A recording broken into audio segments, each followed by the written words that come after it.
نبئ عبادي أني أنا الغفور الرحيم وأن عذابي هو العذاب الأليم. Record please, thank you. Okay, Assalamu alaikum everybody. So today we're starting off with the first of the Karmic religions. It's called the Karmic religions because one of the main concepts is karma, of course. So the first Karmic religion is Buddhism. In this vein, we also have Hinduism and Jainism. I will cover Hinduism tomorrow, inshallah, but Jainism I don't think I will cover as it has a relatively small following. So today we will explore what Buddhism is, what their core beliefs are, how to give Dao to them, and then again cover Hinduism after this. So what is Buddhism? Let's start with a bit of history so we all know where we're coming from. So Buddhism is one of the more ancient religions in the world, being about 2,500 years old, and it has its roots in ancient India.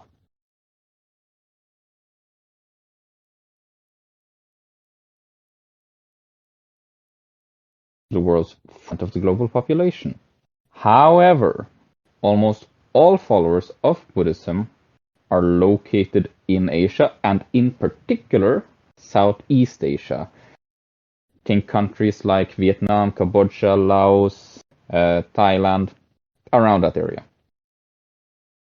Anyway, I'm not going to get too much into statistics, so let's start with the founding of Buddhism as a religion. First, who was the Buddha? He is a central figure in Buddhism, so let's start with who he was and his journey. So when we are talking about the Buddha, first of all, we are talking about Gautama Buddha. So Buddha just means someone who is enlightened, right? And in Buddhism, anybody can be enlightened. You don't need any special qualifications for that. You just need to reach nirvana or enlightenment. So the founder of Buddhism is known as Gautama Buddha because Gautama was his last name. So in 480 before Common Era, the Buddha was born as a prince named Siddhartha Gautama in modern-day Nepal. Siddhartha's father was a king of a local Hindu republic. So what's interesting is that Siddhartha's birth was shrouded in prophecy, right? And his father was terrified of this because his father wanted Siddhartha to take over for him as the main ruler of this Hindu republic because he was the main heir, he was the oldest son. So the prophecy essentially said that certain monk told Siddhartha's father, it was also Siddhartha's father's teacher, it was a specific monk called Asita, who said after Siddhartha's birth that he would either become a Chakravartin, which is a ruler, or a supreme religious figure. And for the reasons above, Buddha's father was not too happy. He got very angry with Asita, and he was also very scared about what was about to happen because, of course, like I explained, he wanted his son to become king and take over for him as the ruler. So, in order to avoid this prophecy, the father tried to avoid showing the Buddha any human suffering, such as death, illness, unhappiness, and disease. As a prince, the Buddha only got the best. He lived in fancy palaces, engaged in debauchery, wore the finest silks and clothes, he only ate the best of food, drank the best of wine, he even married the most beautiful bride in the republic. And what happened is that if anybody was starting to get old, or anybody was sick, or anybody was unhappy, and they were a servant in the palace, they would just get fired and asked to be exiled from the general republic, actually. So he also forbade anybody in this republic to mention death or sickness or any other of life's great challenges that we often face. Despite all of this luxury and all of this ease in his life, the Buddha was very unhappy with his huge life of luxury, with his great enjoyment in life. So his unhappiness and depression still followed him despite how many possessions he had. At 29 years old, he begged and he pleaded with his father to have a trip outside the palace. After finally being allowed to leave the palace on a small journey, the Buddha first saw an old man, then a sick man, and finally a corpse of a man. This single trip caused him to spiral into a severe depression. Like, he did not eat, he did not do anything, super depressed, and he got an existential crisis because he asked himself, and he thought to himself, why do anything in life when old age, sickness, and death waits for us all? Is what everybody expects at the end of their life. But anyway, regardless of his deep depression, he eventually went on another trip outside the palace and came across a homeless monk that had given up all his tangible and earthly possessions and owned nothing but a humble cloak and a walking stick. This monk was very happy with his life, so from that day on, the Buddha decided to leave his life as a prince and become a wandering monk in search of an answer to the great suffering in his life and also the great suffering for all of humanity. A pretty big undertaking. So the Buddha spent the next 6 years walking Nepal and India, learning from the greatest gurus in yoga and meditation. They were definitely the masters of that time and knew what they were doing in regards to those practices. But again, as with most things, as with his life of luxury, he became bored with just normal meditation and normal yoga. So he joined a group of forest hermits, basically just people who practiced extreme fasting, intense meditation, and lived in the forest. So after spending some time with this group, the Buddha sat himself under a tree, starting his great fast. This fast was so long that it lasted 6 years, and he ate nothing more than a single grain of rice per day and random seeds and nuts that blew into his lap from the surrounding trees. So the Buddha at this point was nothing more than a walking and living skeleton and realized he wasn't any closer to finding the answers he was looking for. In fact, the starvation made his reasoning worse, his judgment worse, and the Buddha found himself even further away from his end goal, you know. He wasn't any closer to finding the answers he was after. He was just hungry and confused, really. So, this is when Buddha had his great revelation. The path to enlightenment wasn't found in extreme luxury or through extreme trials. Rather, the Buddha should follow the middle path to enlightenment. So he started eating again, rested, revitalized himself. And again, after he was fed and after he was recovered, he sat himself under yet another tree. Once under this tree, he vowed to meditate again until he found an answer to all human suffering, which is a very bold claim. And in a deep state of meditation, the Buddha sat there for 3 days and 3 nights, realizing that by ending all desire, he could end suffering. His realization was that we only suffer because we want things to be a certain way. His fear of death, his fear of sickness, his fear of aging, all went away from his mind. He realized all things are in constant change, and all he could do was accept these laws of change and love them. Freed from desire, his soul and mind purified, he was filled with a feeling of empathy, compassion, and love for everything on earth. Under that tree, now named the Bodhi tree, this is what the tree is still called today, or this kind of tree, the Buddha achieved Nirvana. So this is when he actually achieved the title of Buddha. Before he was just Siddhartha Gautama, now he is Gautama Buddha, right? Because again, Buddha is a title, meaning someone that is enlightened. And being enlightened means that you've achieved Nirvana. So, he was now officially an awakened one, or a Buddha. In fact, yeah, I've already covered this, I'm just reading my notes like a silly person. So anyone can become a Buddha. This is why in Buddhism, the original Buddha is known as Gautama Buddha. Anyway, that was the short summary of the founder of Buddhism. And this also explores many of their core beliefs that I will now explain in greater detail because they're very esoteric when it comes to certain things. So they're kind of complicated to explain, but I feel like a good explanation now will help us later because Hinduism also has a lot of these beliefs, so it will definitely cut back on my workload for tomorrow. So, how does one achieve nirvana and become a Buddha? In this case, the explanation is very easy because Gautama himself left a very useful guide explaining all of this for fellow Buddhists and later Buddhists. So, let's start with the first and the most basic concept of Buddhism called the Four Noble Truths. The first noble truth is life is suffering. But it's not really that. That's the common English translation. It's not accurate.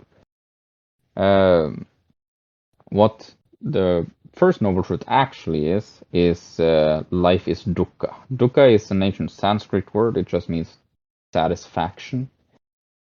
It's not directly suffering. It's just being dissatisfied with your current state. This might lead to suffering, but it's not suffering in itself. So, life for humans will always be dissatisfying, since we cling to things that are temporary. Sickness, old age, and death are dukkha. Things change when you don't want them to, like maybe your favorite building gets torn down. Dukkha. Maybe it starts raining when you didn't expect it. That's dukkha as well, right? Not getting the job you want, dukkha. Something didn't turn out quite as you expected, dukkha. So dukkha suggests that even when life is not physically hard or painful, it can still be disappointing, unfulfilling, and sad. So that is the first core concept. The second noble truth is dukkha is caused by desire. Now what does this mean? Well, in Buddhism, human desire to cling to your family, your possessions, your power, or even life itself causes suffering, causes dukkha.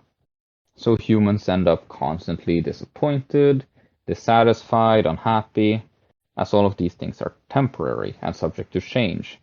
People want things they don't have, like maybe someone is poor and they want more money. Maybe someone is not happy with their wife and they want a more beautiful one, you know? These kind of things. So people are dissatisfied with their current life and they want things to change. So they want things that they don't have. And humans also want the things they have to never change. Maybe you love your mother a lot and you don't ever want to lose her. Maybe you have a daughter you're very fond of that you don't want to lose. Maybe you have a really nice car that you never want to break. This is also desire. This is desire for things to stay as they are. But everything is always changing. Everything we consider ours is nothing but borrowed from the universe. We want to live forever. We want our family to be with us forever. But you can't catch a breeze or a wind. You can't have permanent objects or relationships in an impermanent world. This is the Buddhist belief and the second noble truth. That desire fuels suffering in the way that you might put wood on a fire. The fire will eat the wood. Everything you feed it will be consumed by the fire, and the fire will always be hungry for more. The only way to kill the fire is to stop feeding it the fuel. Gautama Buddha taught that the secret to happiness in life is to enjoy what you have without attachment. So whether you give a Buddhist a kilo of gold or a kilo of rocks, these gifts will be valued equally as they will have no attachment to it, you know? So don't put a lot of effort into gift giving with Buddhists. The third noble truth is there is an end to suffering. Since humans cause their own suffering by their desire and their attachments, we can cure this suffering. We can't change the things that may happen to us. However, we can change our response to these events. Like if something bad happens to me, I can get upset about it, I can cry about it, I can rage about it, or I can cure this desire and this attachment by simply being unfazed and relaxed about it. That is what the cure to this desire and this suffering in the Buddhist faith, and this is the third noble truth. The fourth and last noble truth is the Eightfold Path, also known as the Dharma Wheel, because this leads to the end of suffering. The Dharma Wheel is like a rewiring kit for a Buddhist person's mindset. It's called a wheel as the Eightfold Path has 8 spokes, basically, of the wheel. But these should all be spinning at the same time and spinning together in order to end the suffering. So, what is the Eightfold Path? Number 1 is the right view. Right view is accepting the Four Noble Truths, that suffering exists, and that by following the teachings of the Buddha, we can find a path out of suffering. Right thought. This is spoke number 2. The Buddha said, your worst enemy cannot harm you as much as your own thoughts. So, we should not let negative thoughts, such as fear, greed, lust, or anxiety, cloud our mind. Instead, fill your mind with positive thoughts of love, compassion, and empathy. The third spoke, right speech. Stay away from negative words like gossip, lies, and hateful words, as all of these cause suffering. Instead, focus on words of love and compassion. Spoke number 4, right action. The Buddha taught the philosophy of ahimsa, which means non-violence. So, instead of hurting others, you should have endless love and patience and empathy for all living beings, and answer anger with love, lies with truth, and so on. So this also causes like this basically applies to any concept, any negative emotion you have. You know, counter greed with humility. So this is seen as something great in Buddhism. If you overcome a trial that is the negative emotions, this is seen as positive. You will get positive karma for this. Right? So, spoke number 5, right livelihood. Any jobs that cause suffering, such as selling weapons, drugs, exploitation, prostitution, things like this, bad karma, bad anything. And then anything related to helping others or spiritual perfection is good. So, nursing, doctor, monk, very popular among Buddhists, things like this. Number 6, spoke number 6, a right effort. This builds on the concept of right thought, and these last 3 are actually solely focused on meditation. So, right effort builds on right thought and means that we should strive to cultivate positive thoughts. Imagine your mind like a garden, and you want to water the plants that are positive. You want to water the plant of happiness in your mind. You want to water the plant of love in your mind, right? But you want to weed out the bad thoughts, such as greed or violence or hatred. Right mindfulness. Spoke number 7. Mindfulness essentially means living in and only paying attention to the moment. If you're enjoying a snack, focus on the snack, nothing else. Don't go back and think about the time you embarrassed yourself in school or walked in on someone in the bathroom. Just focus on the now. Don't bother yourself with the rest, right? That's pretty simple. And then the last one, right concentration, spoke number 8. This is also a meditation spoke.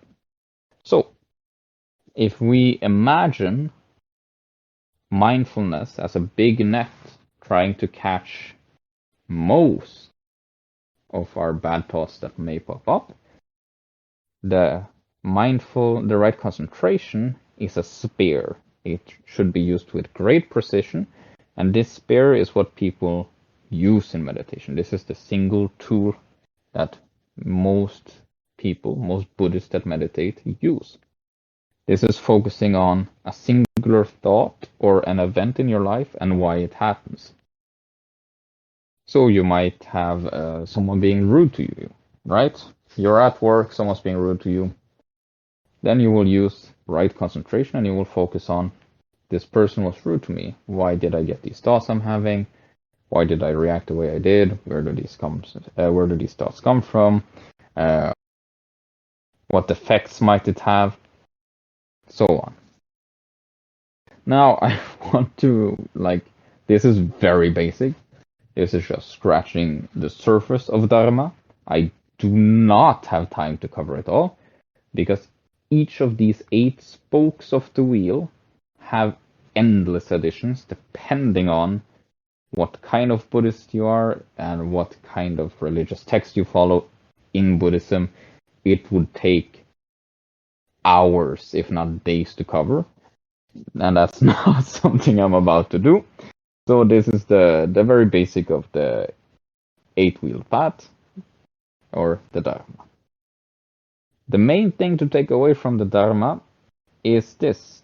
The Buddha taught that Dharma would free people from suffering. Following Dharma does not mean you give up on everything in your life, such as your own life, your family, your friends, and it does not mean you have to stop feeling emotion. Rather, it is about realizing that none of these things are things you will find happiness in, as nothing in this world will matter in the end. Everything is impermanent.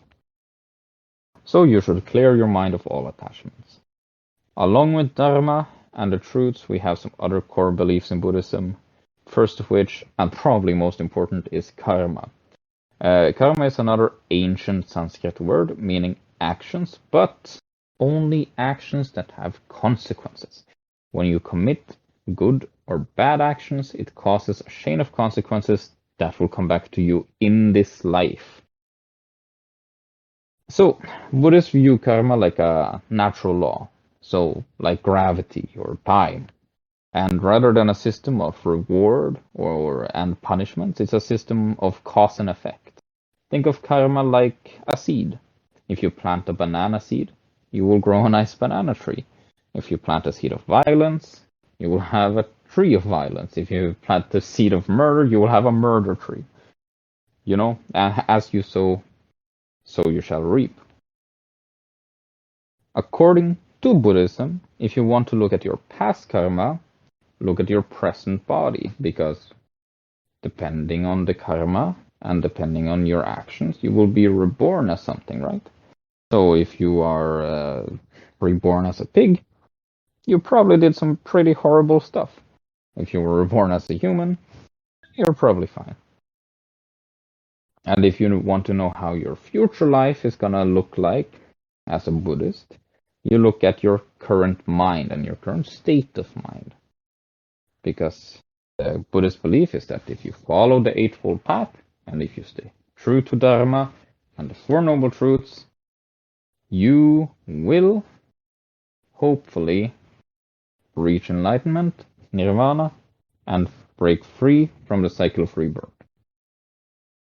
Karma is not destiny, however, and Buddhism teaches that at any moment a person can change and make their lives better. When it comes to karma, intention plays a huge role. If you accidentally squash a bee, no negative karma is gained because it was an accident. However, if you squish a bee with murderous intent, then you will get negative karma. Karma is also the decider on how you will reborn, which leads us into the concept of samsara. So, what is samsara? Samsara is the infinite cycle of rebirth and death. This is also influenced by desire, this influences the karma you will have. So, if you have negative karma, you might be reborn as a poor man, or a pig, or a worm, whatever.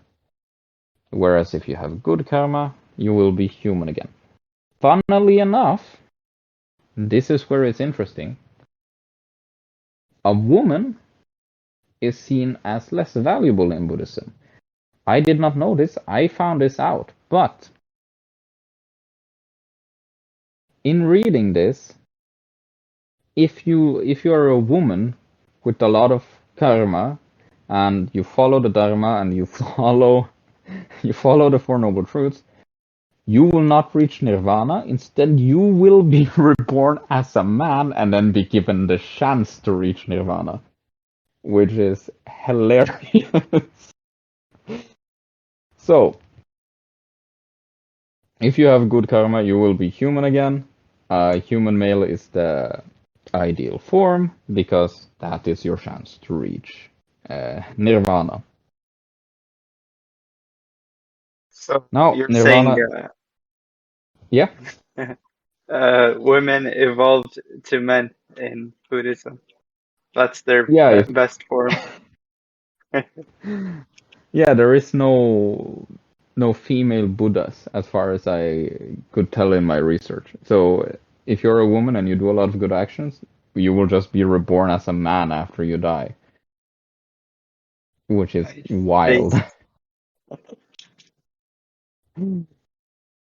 Okay, so nirvana is the ultimate goal of a Buddhist, as this is the escape from samsara. It's like blowing out an infinitely burning candle. You don't want to have part of that cycle anymore as a Buddhist. Now, nirvana isn't a place you go to. It's rather a state of mind. And while some Buddhist traditions have heavens, hells, several other dimensions, they are all located within the cycle of samsara, in the cycle of rebirth.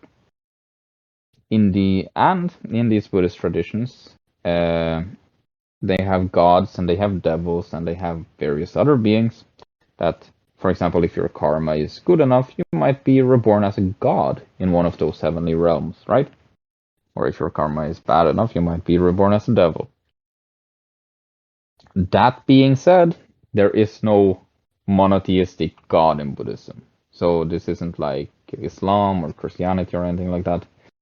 You have lesser gods that I will get into, but there is no like God. Now, another interesting thing about Buddhism, and probably the most problematic from the Islamic point of view, is that Buddhism preaches using the teachings of Buddhism that only apply to the situation in your life.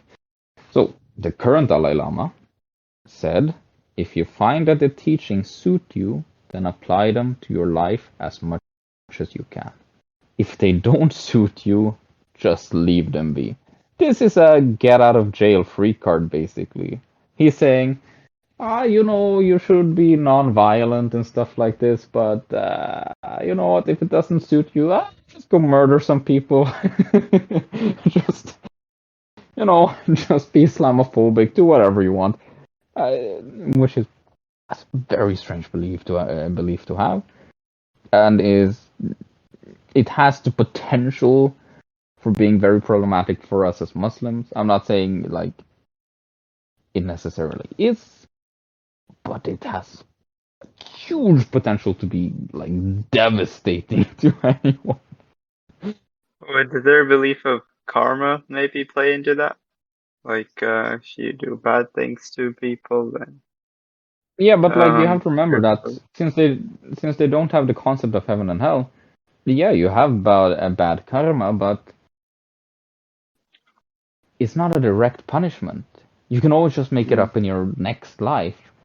You can be the best pig you want to be, and then you're gonna get reborn as a human. It doesn't matter how many people you murdered before. So I mean, yeah, they have karma, but there is no divine punishment. There is no sin either. So as long as Yeah. like non-consensual sex is a big no-no in Buddhism as it leads to bad karma. But there's no limit on like cheating. Cheating isn't considered a bad thing as long as it's consensual. You can do that as much as you want. Multiple sexual partners, if you do magic mushrooms or weed to to go on a spiritual journey, that's not a problem as long as you don't hurt anybody else. But you're hurting yourself. You're hurting yourself, but that doesn't matter. We just gave the example of the Buddha fasting himself for 6 years, and Buddhists set themselves on fire, so I don't think hurting yourself isn't really relevant as long as it's in the pursuit of spiritual purity. Do you know how Yeah. does Buddhism tie into Hinduism? Because a lot of the concepts seem inspired or, at least Well, actually, similar. I will talk more about this in the Hinduism event, but I can cover it briefly. So, Hinduism follows the same like samsara, the cycle of rebirth. That's the same. They have the karma, because Hinduism, like the Gautama Buddha, was from a Hindu republic. So Hinduism, of course, is going to play into that because that was already the main religion in the area. And Hinduism itself views Buddhism as like an off branch of Hinduism, and they view Gautama Buddha as a deity inside Hinduism.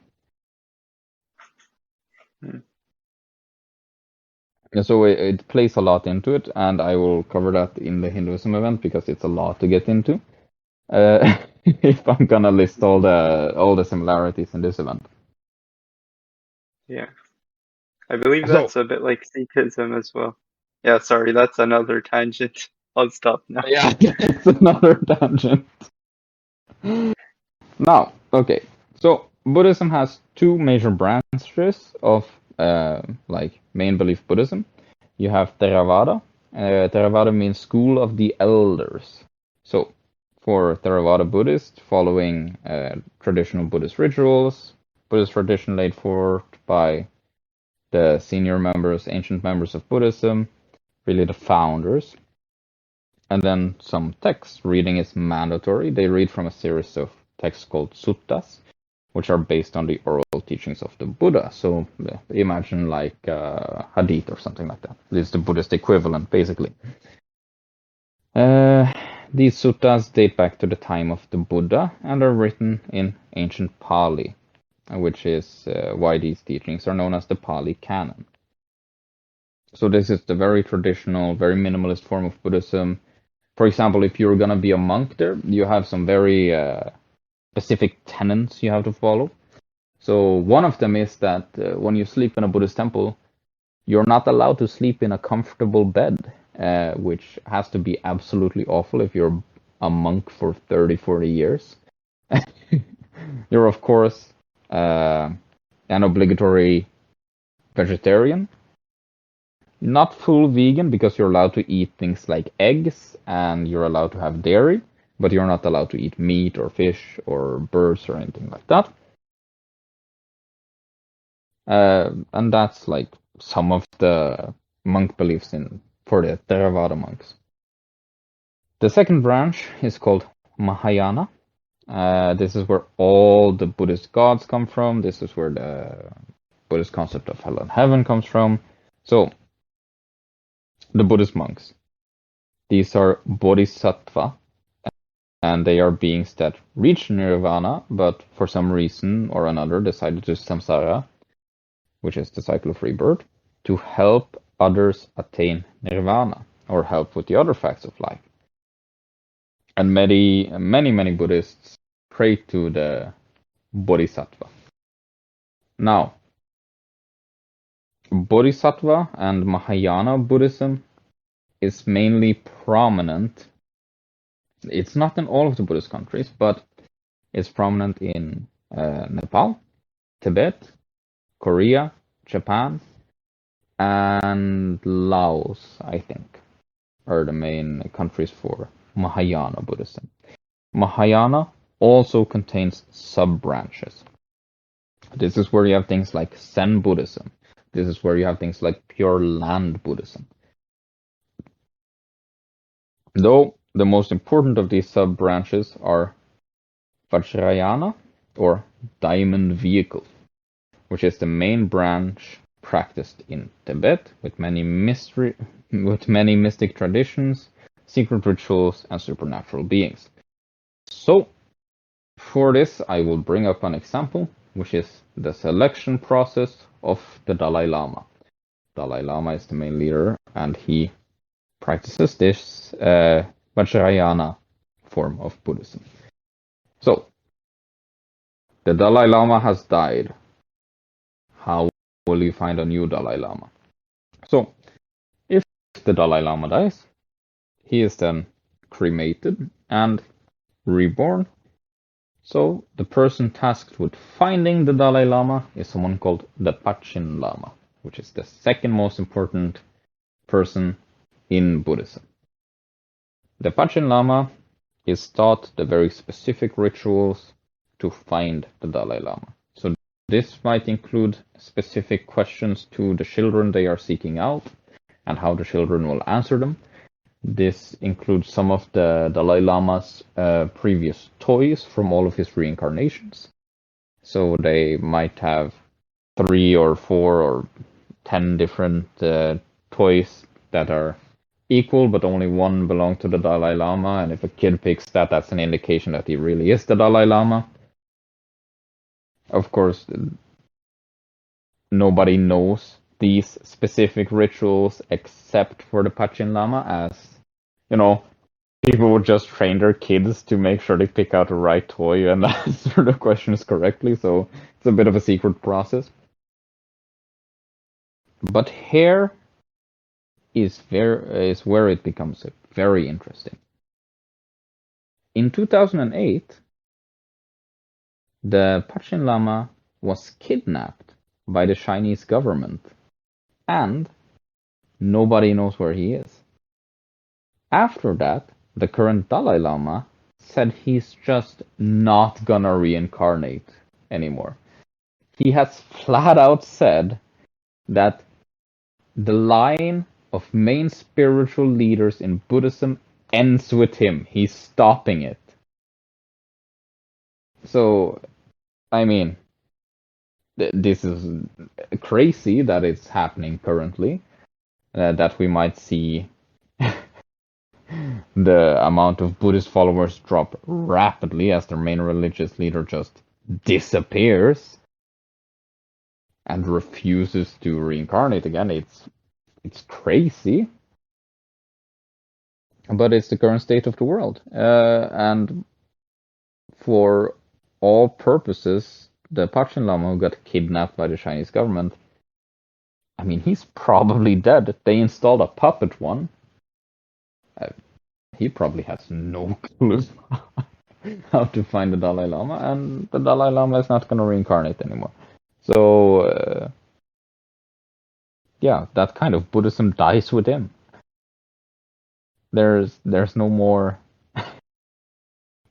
no more leading the Buddhist faith from the office of the Dalai Lama. Okay, so 5-minute break.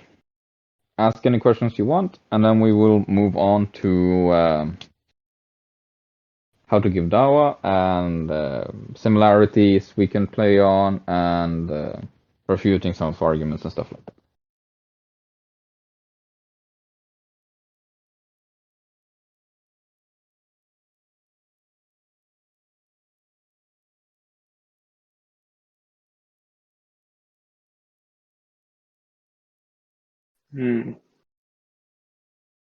So, you mentioned something about the lesser gods, and correct me, but they're the Dalai Lama?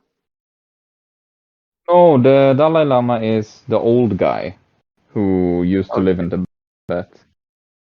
Okay. So who are So their is it? gods?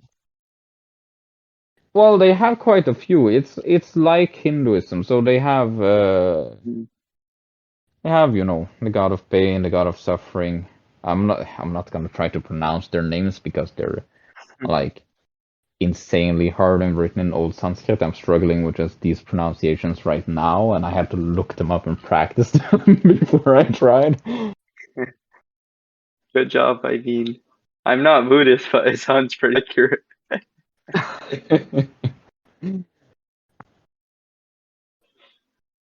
So yeah, no, the So Dalai Lama is like the Pope of Buddhists essentially. no. But he's just said that when he's dead, that's it. No more popes, whatever. I'm done. I'm leaving this world.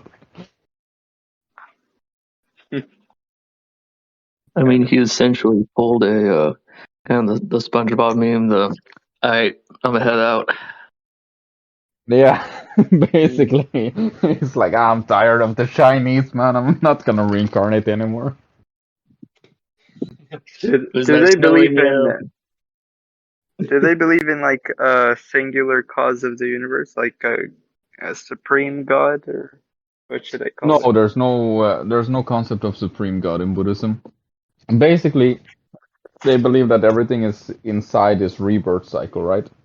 So, even the universe is inside this rebirth cycle. So you just want to break out of it, and then you'll become some enlightened spirit being that lives on forever in the state with the knowledge of all your past lives and all future lives and all events that will and have ever happened.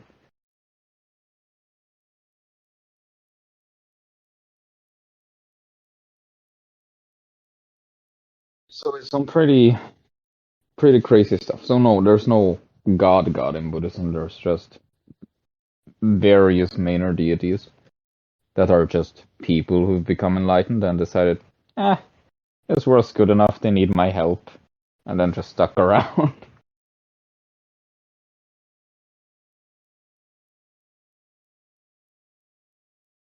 But we will actually, once I go into Hinduism and once I go into the Shinto religion, because these kind of fuse, right? So you have Shinto Buddhism and you have Hindu Buddhism. So these spread at different points, but this kind of incorporated all of the Shinto and a lot of the Hindu gods into Buddhism as sort of like a big blob of religion. So, for example, when I cover Shintoism, I will cover like Izanami and Izanagi, Susanoo, Amaterasu, the gods like this, right? And these all got incorporated into Buddhism.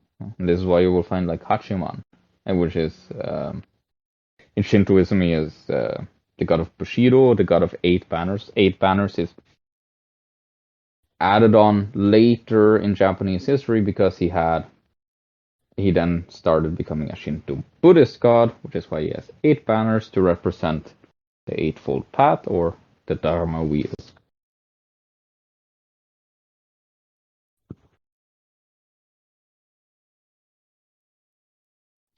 So yeah, this is why I'm like pairing these events together so we can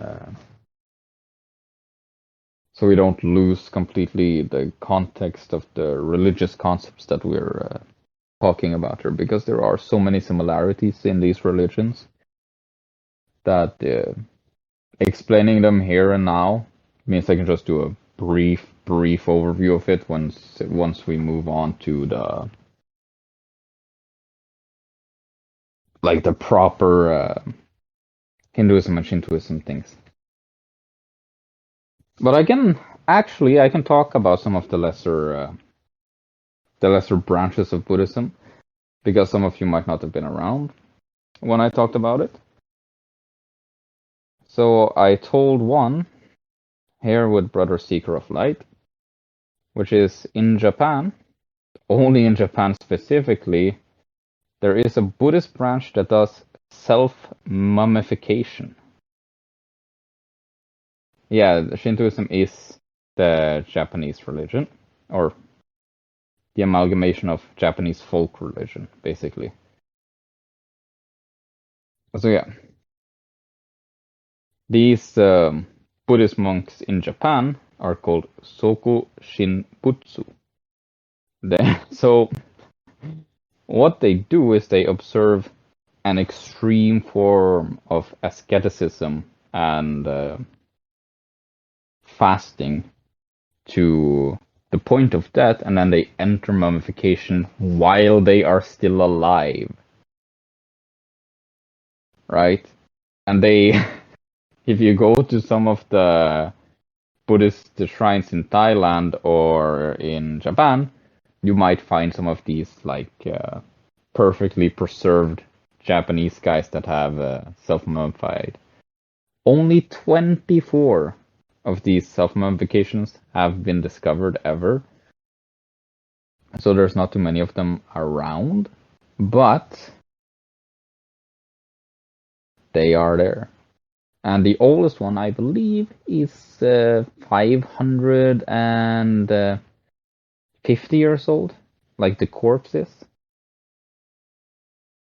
I think it was discovered in like an old stupa somewhere in Tibet. A stupa is, by the way, I haven't talked about that either.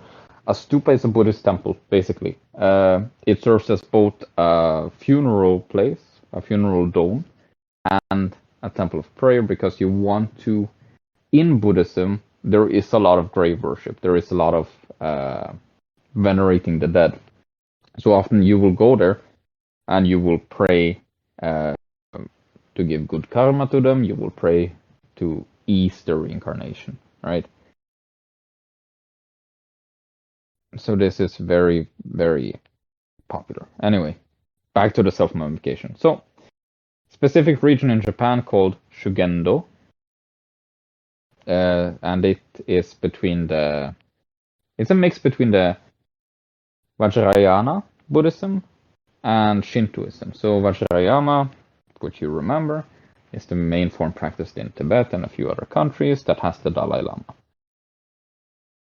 So, in order to obtain Buddha nature in this, in one's body, you want to self-mummify.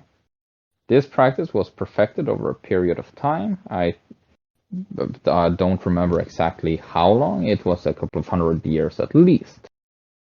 And this tradition is also still very secret. Like only select monks that are believed to maybe be able to achieve it will be granted the knowledge of these specific rituals. And so the process, how do you become a mummy while you're still alive? First of all, it's a very long-term process. It takes about 3,000 days. And you have to eat a very strict diet called mokujiki, or eating a tree.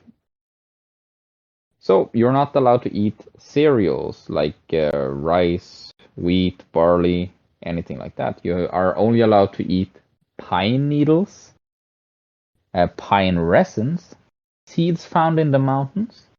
This is to eliminate all fat in the body, because if you die and you have fat, the fat will rot in your body, right?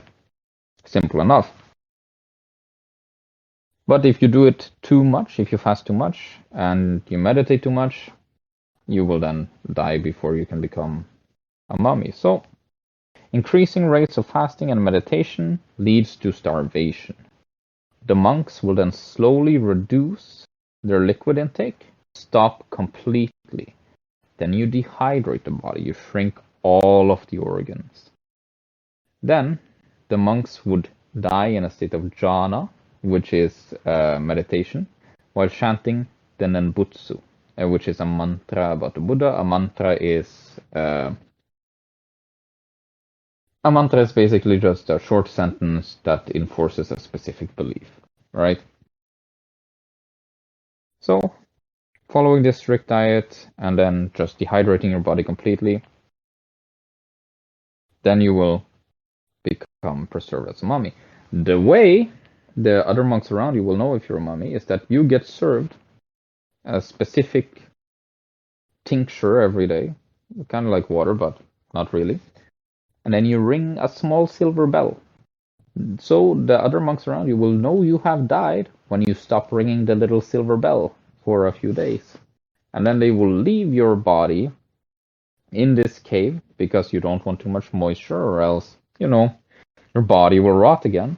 So they will leave your body in this cave for around 4 months usually, until they either take you into a temple if the mummification was a complete success, or they discard and burn your body if it was a failure. So this is, this is one of the more extreme practices in Buddhism, as you literally turn yourself into a mummy. This is like an extreme form of fasting.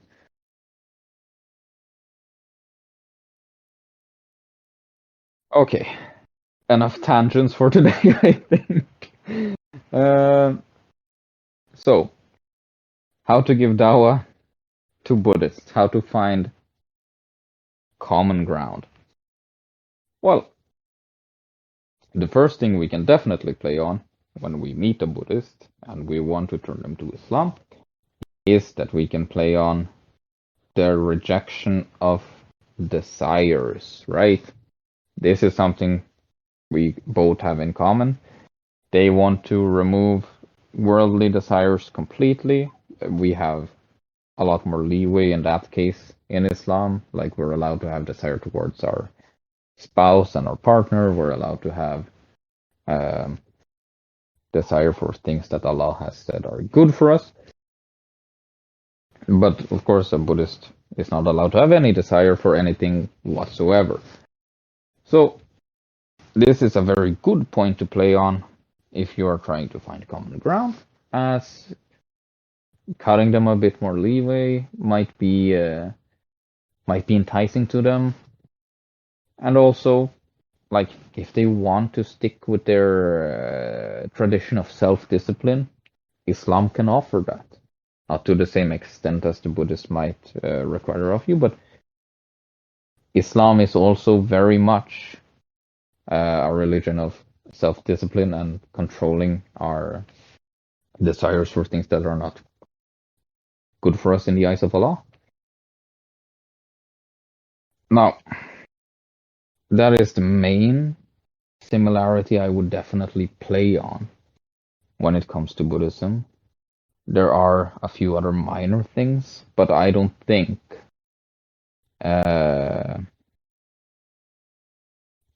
it carries the same weight when you're talking with a Buddhist. And to answer the question, only Vajrayana Buddhism has a Dalai Lama. The other sects have no religious leader whatsoever.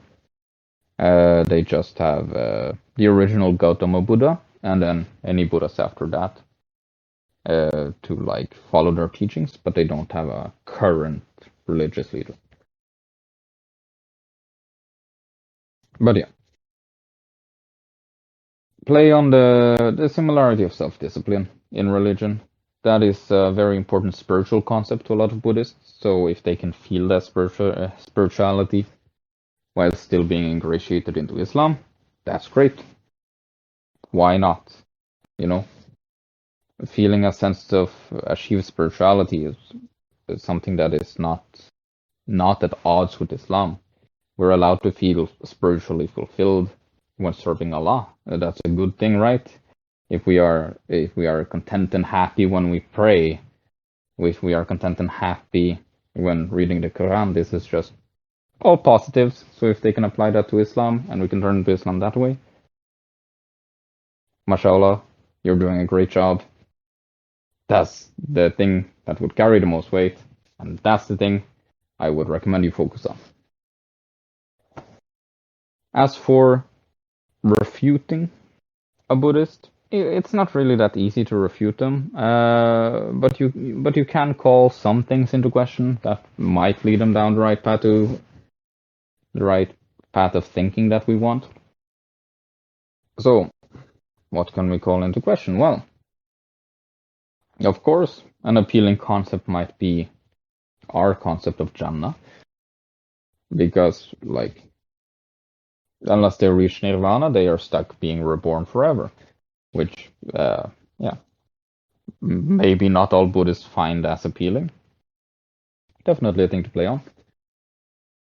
And we can also play on the fact, like the quote I read from the Dalai Lama earlier, saying that if Buddhist principles apply to you, then, or if the Buddhist principles are good in your situation, then apply them to your life the best you can. If not, leave them be. This is something we can question, like, okay, in your religion, where is the morality if the current religious leader also states this?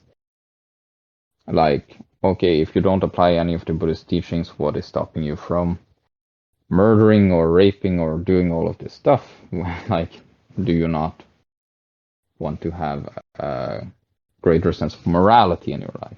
This is also something to play on, and then they will hopefully start thinking, okay, why is the religion so lax? Shouldn't I be kinder to other people? Isn't this a core Buddhist belief?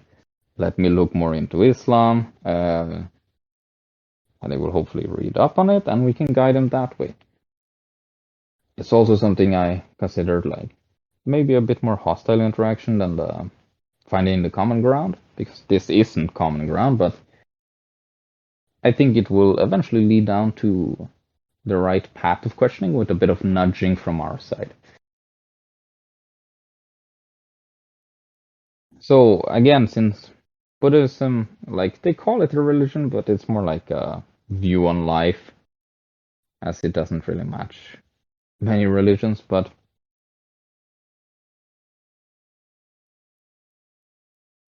certainly these things are things that we can play on, and are things that we could play on to the best of our ability.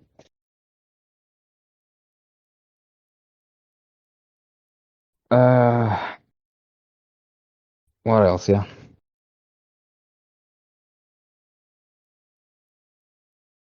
I think that's pretty much it for what we can potentially discuss with a Buddhist.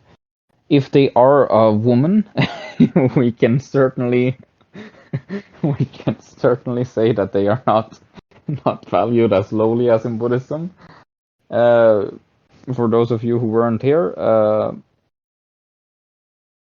if you have bad karma in your life as a Buddhist man, you will then be reborn. You have the chance of being reborn as a woman, because in order to achieve nirvana, you literally you have to be a Buddhist man.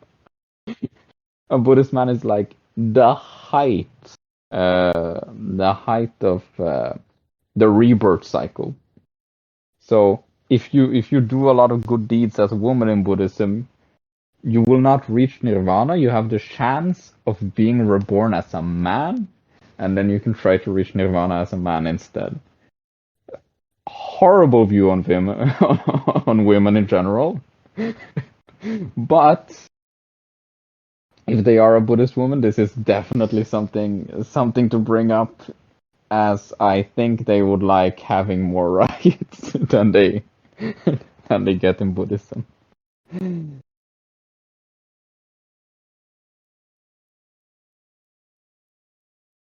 Okay, but yeah, I think that's it. Like with everything, if you have any questions, ask away.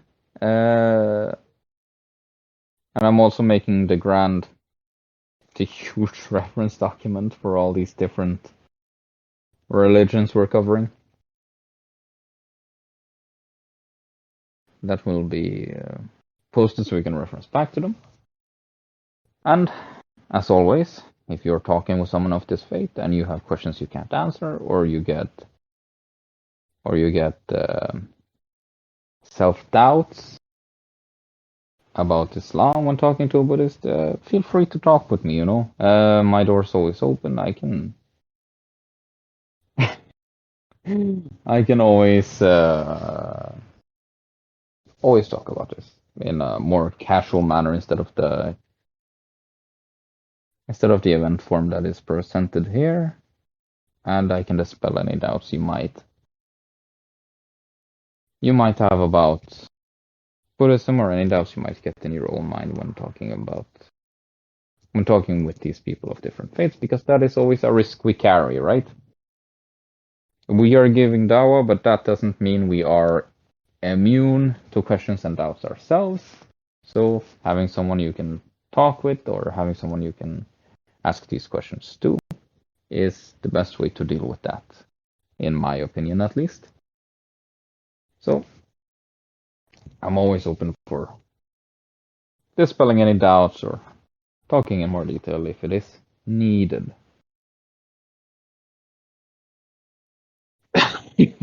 Speak for us in Norwegian, thank you.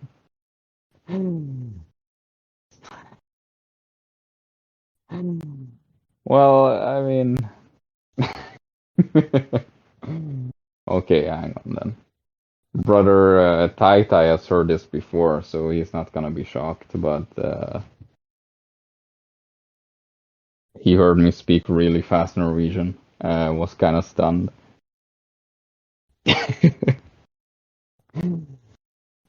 I've done almost over an hour long event and I'm nervous about this. Okay, fine. Ja, hvordan går det i dag da, karer? Hva gjør dere senere i kveld? Finner på noe ball eller noe sånt, eller? I know, I know I dropped 2 octaves. That's because when I speak Norwegian, I speak from my vocal cords and my throat. I don't have to bring it up to my mouth and then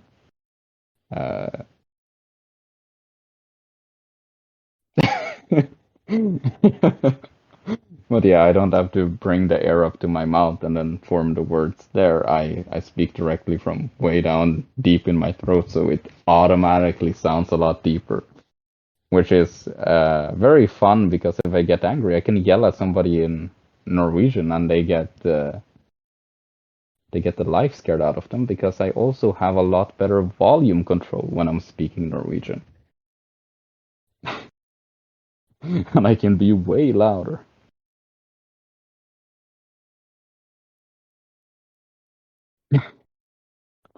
But yeah, it's literally what I've been saying. Like, my Norwegian voice is 2 octaves lower. Like, that wasn't a joke.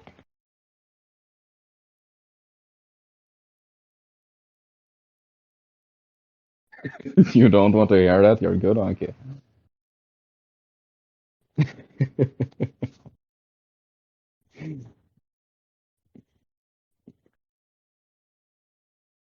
I mean, one time at work we were doing like a volume measuring thing because I work in like a welding company, right? So it tends to be really loud, so we have to measure the safe levels, and we just yelled into the mic. I think the highest I got was like 114.8 decibels or something like that.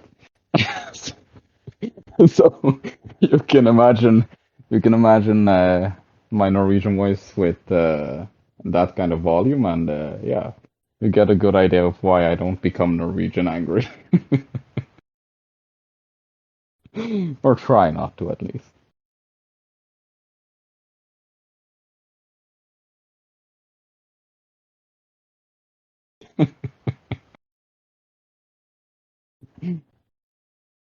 You know, it's really funny because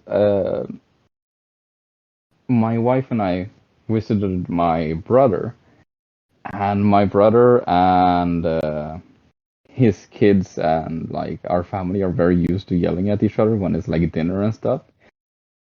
Like we just yell so the entire house shakes. And I think my brother almost gave my wife a heart attack because she wasn't ready for that at all.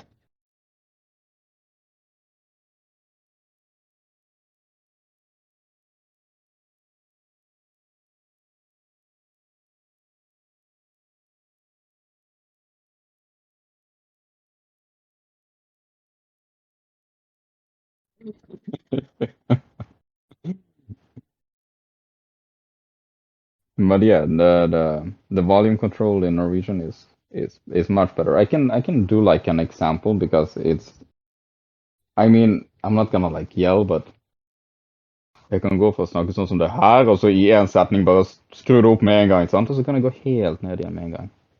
You know, so you could see that the variation in volume there was like instant, you know.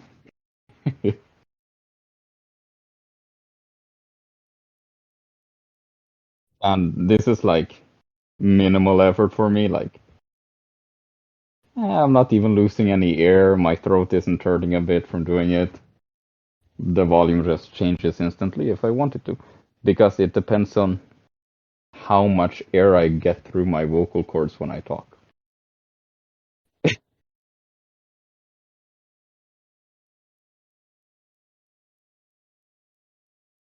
So of course, if I expel all my air in one big yell, volume skyrockets.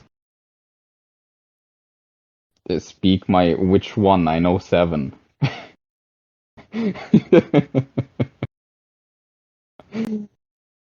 Yeah, I speak 7 languages.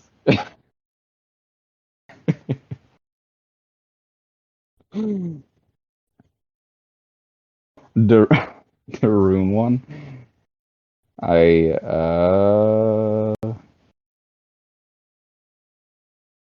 I even know any like normal words? All I've been reading is like poems or stuff, but I guess I could go with a poem, I guess. Or a part of a poem, I guess. Oh God.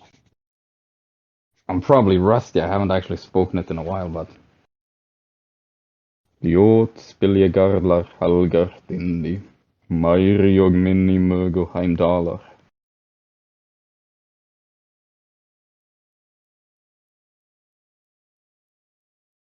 I can speak Old English too, if that's necessary. Like really Old English, like Cadmon English, 800 AD English. 800 AD English would be like Nushuron herjan, her von rikes word, Meotodes mästig, and his mågetank.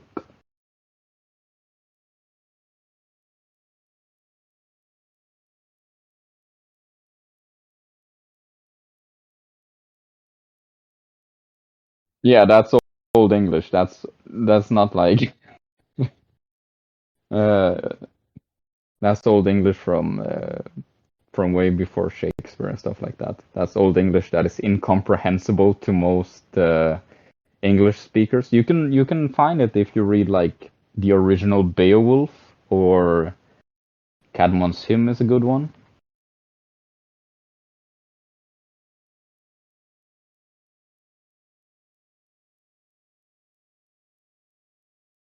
And it is Indonesian. Okay, I'll stick to the theme of poems then, since that's the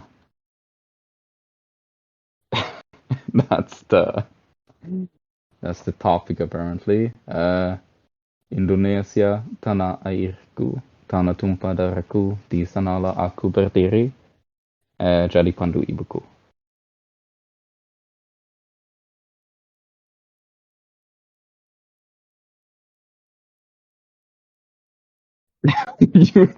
Are you guys just gonna test all my languages to see if I actually speak them?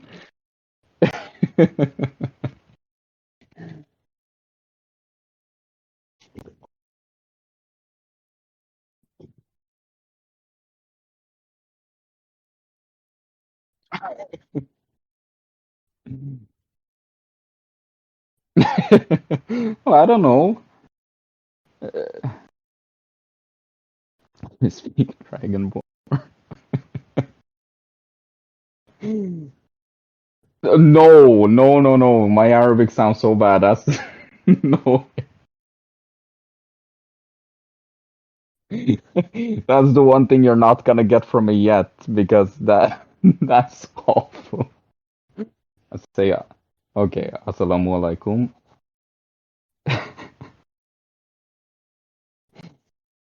The problem with Arabic isn't when I have the A's and S's and stuff, it's when I have R's. Because my Norwegian R just like permeates everything when I speak Arabic as well. I mean, your English R sounds pretty fair, so you can transfer the English R to Arabic as a starting point. Yeah, but the problem is that when I'm learning a new language, like I've been speaking English for years, right?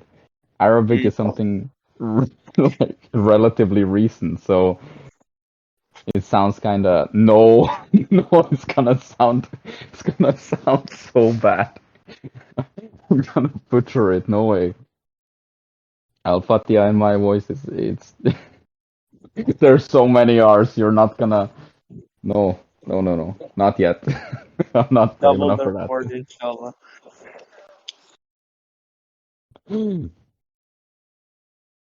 No, don't feel embarrassed. I don't know. You know way too many languages. Like, you shouldn't feel bad. You're probably reaching way out of the regular person's reach.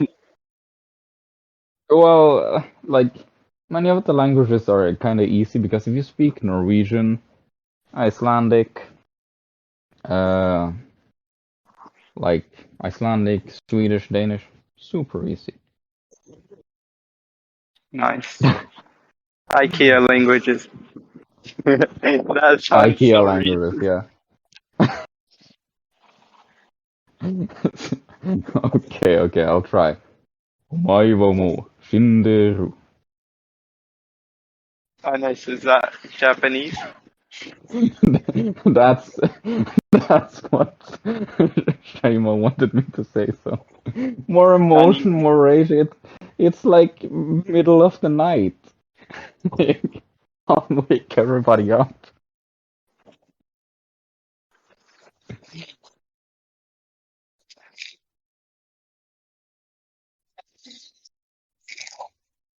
Yeah, so I guess I missed the ending of the event. Sad. Well, that reminds me.